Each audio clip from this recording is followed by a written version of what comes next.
Pessoal, o nome da pregação de hoje é A Morte que nos aproxima da vida. E antes mesmo de começar o meu texto, eu quero lembrá-los daquele livro clássico, Admirável Mundo Novo, de Aldous Huxley.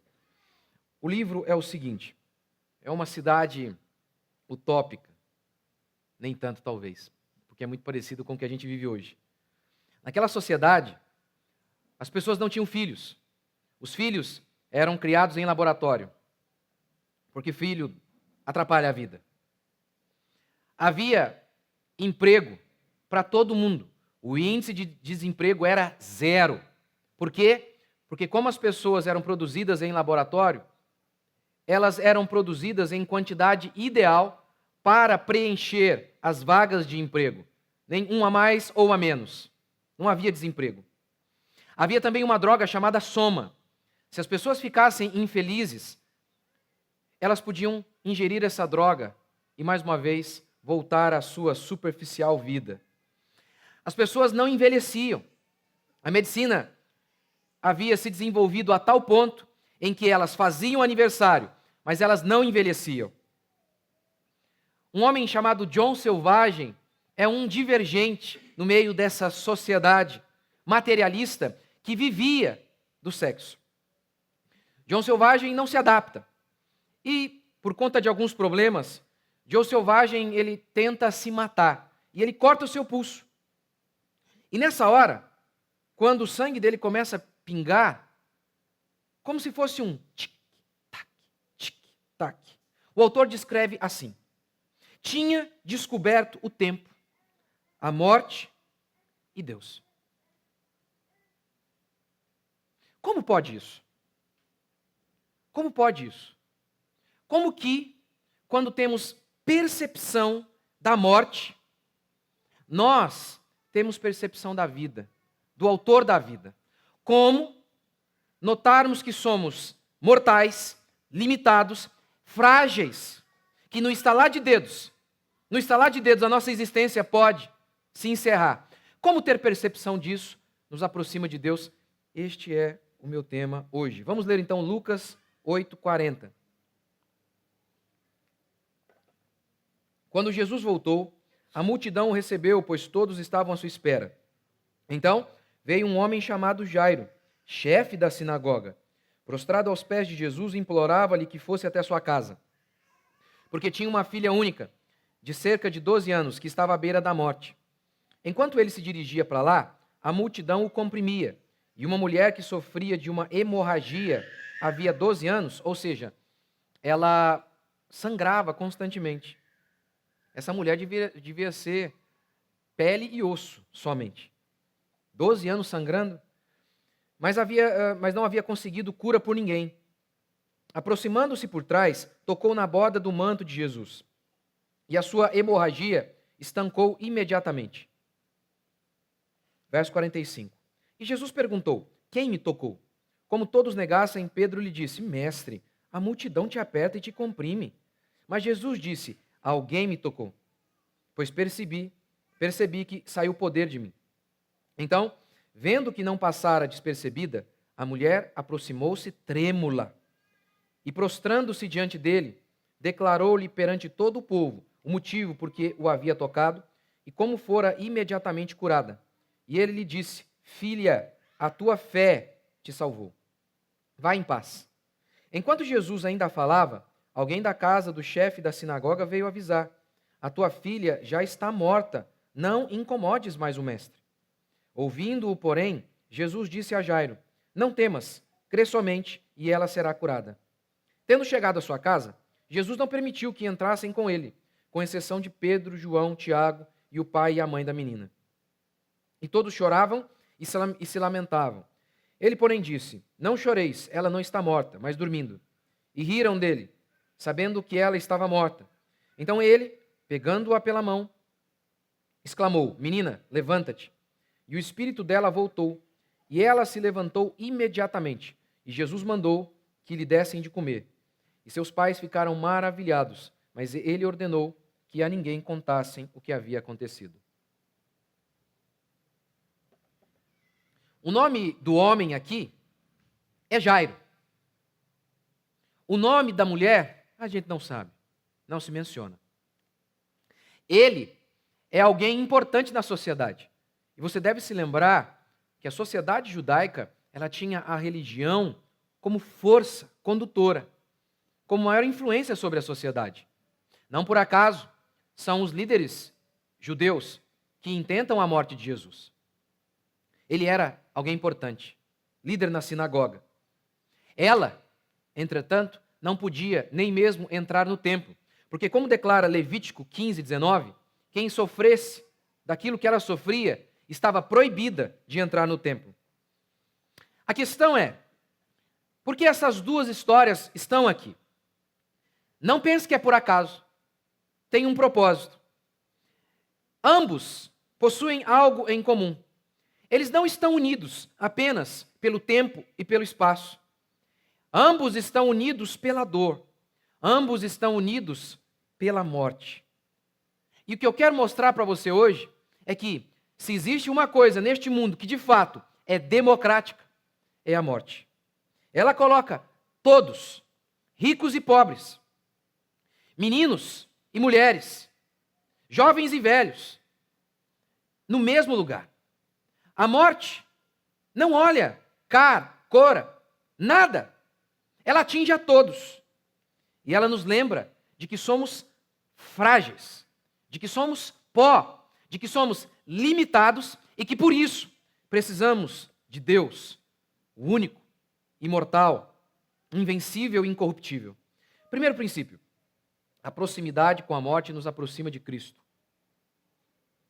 A menina e a mulher estão morrendo. Ambas estão morrendo.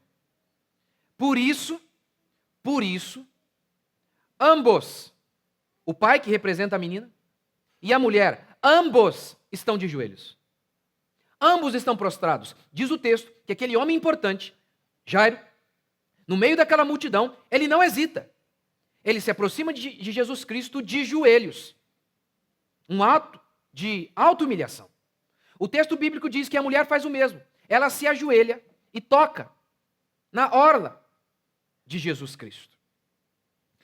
São pessoas que estão morrendo, que buscam Cristo Jesus. São pessoas que percebem a sua fraqueza. São pessoas que entendem que nós não somos nada, que a juventude, que a inteligência, que o nosso dinheiro, tudo isso, todas essas coisas são insignificantes e que no estalar de dedos nós podemos partir deste mundo. Quem tem consciência de morte, da morte, sabe da sua limitação. E por isso entende a necessidade de buscar aquele que pode sobrepujar a morte. O único que de fato venceu a morte, Jesus Cristo de Nazaré. Porque Gênesis declara aquilo que a gente vê no cemitério. Porque você é pó, e ao pó você vai tornar. Essa mensagem que está em todos os cemitérios do nosso país, nos lembra de nossa fraqueza, nos lembra de quão frágeis nós somos. Mas quem se acha forte, cheio de vida, acha que não é necessário buscar a Jesus, porque se esquece que essa força e vida que possui vem de Deus, vem de Deus. Você se lembra, na Escritura, quais foram as pessoas que se esqueceram de Cristo? Jesus contou uma parábola sobre a sua vinda. E ele contou assim, como se a sua vinda fosse a celebração de um casamento. O noivo emitiu convites, mas várias pessoas recusaram. E sabe quem recusou? Aqueles que estavam cheios de vida. Por exemplo, um rapaz havia comprado uma fazenda. Ele tinha lá uma propriedade. Não tem coisa que mais lembra a vida do que isso. A roça. São árvores, gado, enfim, um porquinho ali. E por estar num bom momento da vida. É um bom momento esse, não? Tem lá um dinheiro, compra uma propriedade, vai lá, fica feliz. Diz o texto que este homem disse: eu não posso ir à festa da salvação. Eu não tenho tempo. Eu não tenho tempo. Eu estou prosperando, eu estou indo bem na vida.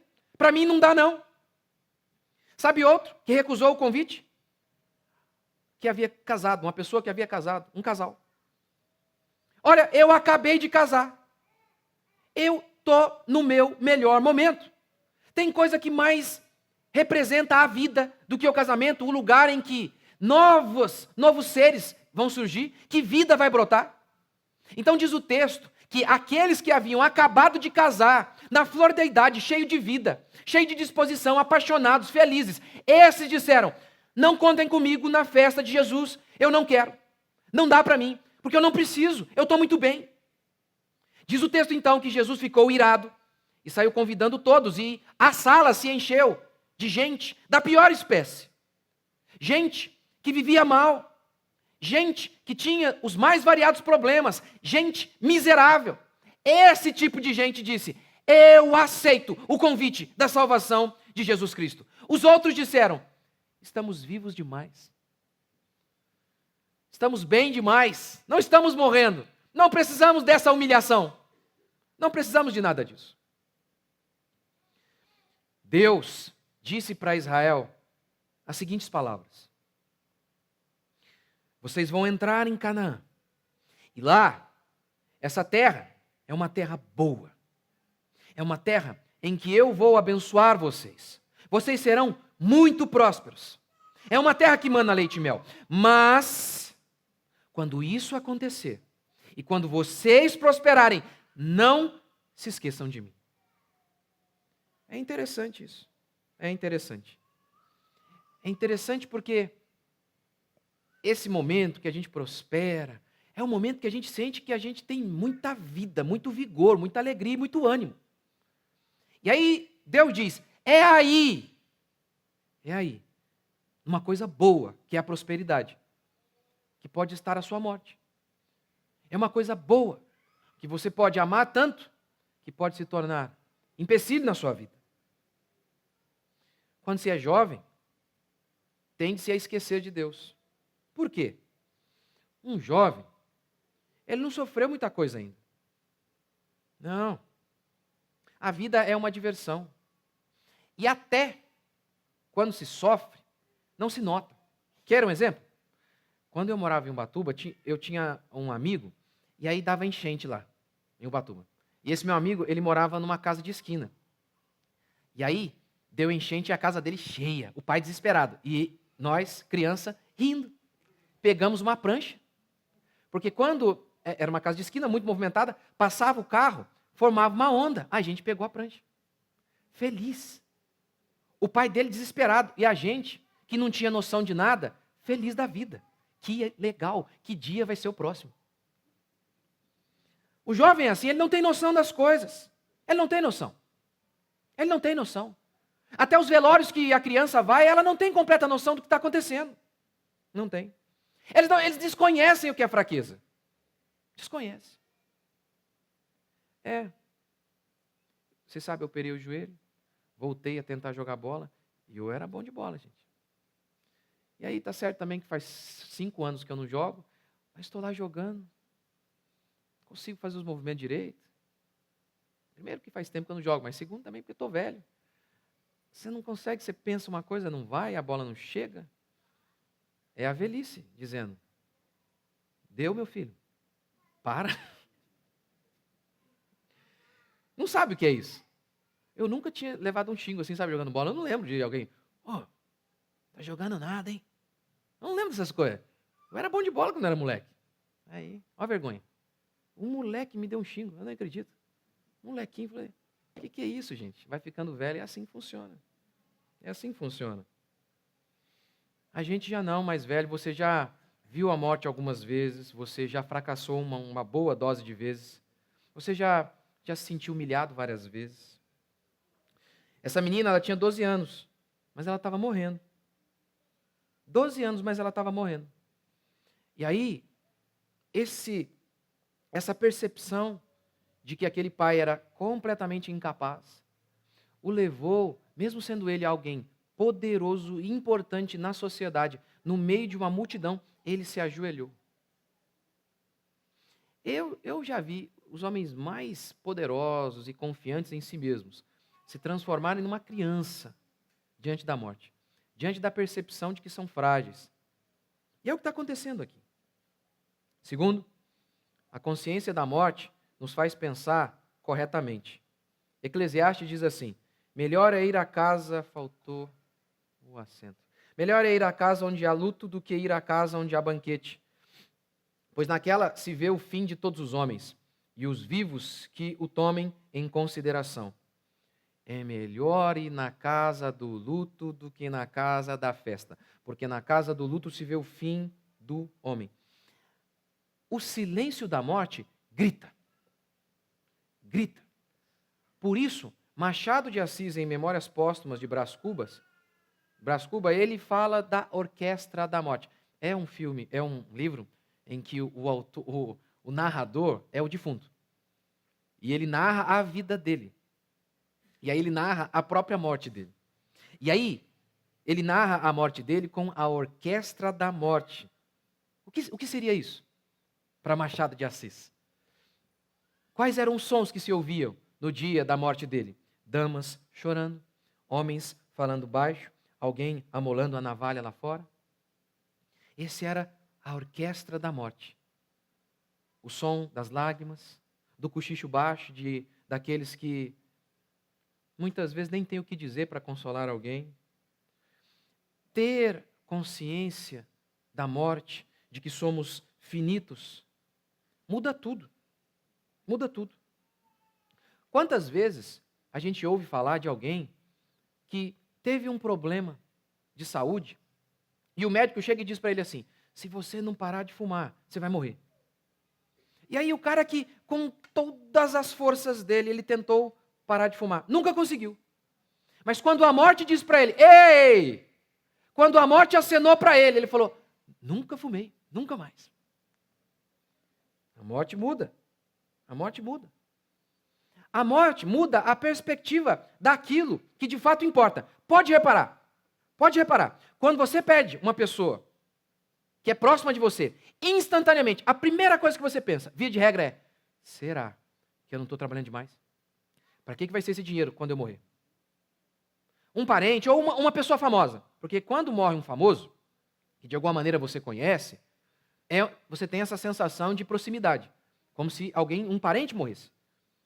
Então, ou uma tragédia muito grande, uma morte de comoção nacional, uma criança, alguma coisa nesse sentido, você imediatamente sente isso. Você imediatamente faz a seguinte pergunta: eu na minha vida, estou conduzindo a minha vida de um modo significativo? As coisas que eu estou fazendo de fato importam à luz da eternidade? Porque quando a morte aparece na esquina, quando a gente vê a cara carrancuda dela, a primeira coisa que a gente imagina é: eu estou vivendo corretamente? Vale a pena? Eu estou gastando a minha vida no lugar correto? Ter consciência da morte muda as coisas. É isso que o autor de Eclesiastes está dizendo. Os gritos de alegria momentânea, encontrados na festa ou na casa do homem que acabou de ganhar na loteria, esses momentos podem nos deixar cegos para Deus, surdos para ouvirmos a voz de Deus. Promovido, ganhando dinheiro, tudo indo bem, a gente começa a não ouvir mais Deus. Costuma-se ser a dor, costuma-se ser o sofrimento. Como disse C.S. Lewis, a dor é o megafone de Deus. Costuma ser a angústia mais profunda que Deus usa para nos resgatar. Por isso, você que está aqui me ouvindo, você que está me acompanhando aí, e às vezes está indo tudo mal para você, e você pode pensar: Deus nos abandonou, os seus olhos não estão sobre nós mais. E você olha o seu vizinho, para ele deu tudo certo, e para você as coisas não estão indo bem. E aí você pensa: está vendo? Eu sou um maldito. E pode ser justamente o contrário. Pode ser que tudo isso que Deus permitiu é para que você ouvisse a voz dele, porque você estava surdo nos dias da prosperidade. Surdo. E Deus então usa o sofrimento, a morte, para que você seja resgatado, para que você volte para ele, diante de circunstâncias de sofrimento que você diz: isso aqui eu não dou conta de fazer. Assim como a mulher hemorrágica não tinha solução para ela mesma, e nenhum homem tinha, porque ela tinha gastado todos os seus bens, indo de mal a pior. Assim como Jairo, que sabia, ninguém no meu país pode solucionar o meu problema. É quando você chega nessa circunstância em que você diz, para mim não dá mais. Aqui é o fim da linha para mim. Aí é o começo de Deus. Aí costuma ser o começo de Deus agindo na sua vida. Terceiro, a morte nivela todo mundo. Você tem aqui o homem importante que tem nome e status. Você tem aqui uma mulher que não pode nem entrar no templo porque é considerada maldita e nem nome possui. Ambos na mesma história. Ambas as histórias se cruzam. Ambas as histórias se cruzam. Porque neste mundo caído, a única instituição realmente capaz de tornar os homens completamente iguais é o cemitério. Não há juiz ou gari, negro ou branco. Todos ali são pó.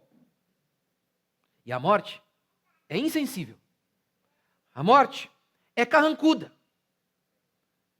Veja o mensageiro da morte falando com Jairo. Pare de incomodar o mestre. Sua filha já morreu. Que isso, gente? Que coisa insensível. Porque a morte é assim. Ela não respeita nada.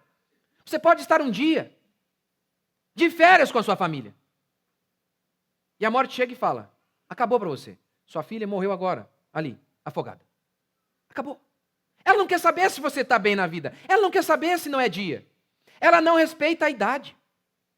Pode ter 12 anos ou pode ter 40. Não quer saber. Pode ser a filha do homem rico e pode ser a mulher que nem nome tem.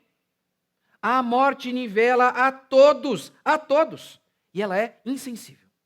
Não avalia nada. A sua foice afiada desce sobre todos. Não dá tratamento especial para crianças, mulheres e idosos. Vem de maneira insensível sobre todos. A morte revela a condição final de todos, de fraqueza total. Shakespeare retratou isso bem. Ele chamou, em de suas peças, ele chamou a morte de ceia. O rei obeso e o mendigo esquálido são apenas variações de um menu. 2 pratos na mesma mesa. Isso em Hamlet. Está vendo como que Shakespeare viu o homem ali, morto? Comida de verme. Comida de verme. Uma das cenas mais famosas de Shakespeare é a cena da caveira de Yorick. Os coveiros estão preparando a cova para Ofélia. E aí, um dos coveiros joga displicentemente uma caveira. Como se fosse um pedaço de nada. Pega aí. Hamlet fica desesperado, angustiado. Que absurdo, que falta de respeito. E ele pensa, esse crânio podia ser de um cortesão que servia um lorde poderoso. Agora esse crânio serve ao lorde verme. Esse crânio podia ser de um jurista. E aí ele diz, vai caveira, abra um processo contra esses homens. Não pode. O crânio era de Yorick, o bobo do rei. E aí ele diz assim, aqui agora se encontram os lábios que contavam piadas. Hamlet pergunta para Horácio, Alexandre o Grande, ele tem esse mesmo aspecto e cheiro? Porque ele estava ali diante. No cemitério, ele estava no cemitério, a cova estava aberta, ele estava vendo a morte ali em pessoa. E aí ele pergunta, Alexandre o Grande? Desse jeito? É, Alexandre o Grande. Temível no mundo. Agora, comido por vermes. Sem Cristo, o que resta de nós é só isso. Comida de verme. Comida de verme. Você sabe que muitos aspectos da natureza, esses aspectos retratam a vida espiritual? Inúmeras coisas. Tanto é que Jesus, várias vezes, para falar sobre princípios espirituais, ele usou a natureza. A pregação do evangelho é como o semeador que saiu a semear. Note isso. Você, um dia, vai ser enterrado. Sua família vai embora. Você vai ficar lá. Depois de alguns dias, você já vai estar fedendo. No começo, você já vai estar fedendo. E aí você, se alguém pudesse te filmar, você será um monstro. E dia a dia você vai sumindo, sumindo e sumindo. E a única coisa viva ali serão os vermes devorando você. Esse é um aspecto da vida espiritual. Porque veja o que a Bíblia diz sobre os ímpios. Sobre o juízo final. Então viu um anjo posto em pé no sol e clamou com grande voz, falando a todas as aves que voam pelo meio do céu. Vinde, reuni-vos para a grande ceia de Deus, para que comais carnes de reis. Venham. Reuni-vos, meu povo, porque hoje é dia de juízo. Vamos comer carne de reis, de comandantes, de poderosos, de cavalos e seus cavaleiros. Carnes de todos, quer livres, quer escravos, tanto pequenos como grandes. Quarto, a esperança em Cristo. A mulher é curada. A morte se encerra, pelo menos momentaneamente. A menina é ressuscitada. A fé cristã, ela é muito, muito mais do que um ajuntamento de regras morais. A fé cristã é vida. Paulo disse: eu não preguei para vocês apenas com palavras, mas com poder. Com poder. Paulo disse em Romanos 1, não me envergonhe do evangelho, porque ele é poder. Evangelho é poder. Platão escreveu sobre a morte em O Mito de É. Todas as religiões falaram sobre a morte. Jesus não escreveu sobre a morte. Jesus venceu a morte. É totalmente diferente. Brás Cuba, personagem de Machado de Assis, fala da morte da mãe. E ele diz assim, ele disse. Faltou ali? Era a primeira vez que eu via morrer alguém. Eu conhecia a morte de oitiva. De oitiva, ou seja, de ouvir falar. Foi a primeira vez que a morte se apresentou nua na minha cara. Nua, nua. A morte em ação, ele diz, sem aparelho político ou filosófico. Sim, porque Shakespeare escreveu sobre a morte. O famoso ser ou não ser não tem nada a ver com o que você ouve por aí, tá? Ser ou não ser, ser um homem ou uma mulher. Não tem nada a ver. O ser ou não ser ali de Hamlet é, eu me mato ou não? É isso, ele estava pensando em se matar. Esse é o sentido de ser ou não ser ali. Ele estava falando sobre a morte, sobre a existência humana. Todos já falaram. E aí, Brás Cuba diz assim, ali estava ela, gelada diante de mim, fria e insensível à morte, levando minha mãe. Sem aparelho político ou filosófico. A única coisa que eu via era isso. Algo foi rompido, algo foi encerrado aqui agora. Eu vi a morte, diz ele. A gente vai ficando velho, a gente vai vendo a morte algumas vezes. Um dia você derrapa o seu carro, você quase morre. Outro dia, você cai de bicicleta, o carro quase passa em cima de você. Um dia, seu filho quase morre nos seus braços. Um dia, você perde o seu primeiro filho. No outro dia, seus parentes começam a ir embora. Irmãos da igreja começam a falecer. E aí você começa a ver a morte não mais de oitiva, como diria Machado de Assis, não mais de relance, mas você começa a sentir o cheiro dela. Você começa a ver os contornos dela. Ali está você. Ali. Garotos, homens fortes e saudáveis, ou uma geração materialista como a nossa, nem de relance eles estão vendo a morte. Nem de relance.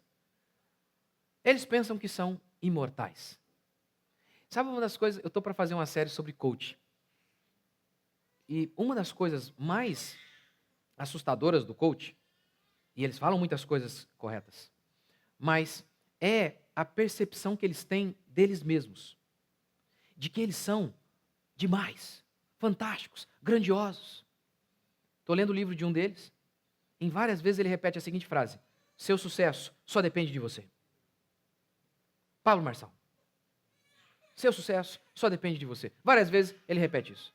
Seu sucesso só depende de você. Como se você fosse a medida de todas as coisas. Como se você, ser humano,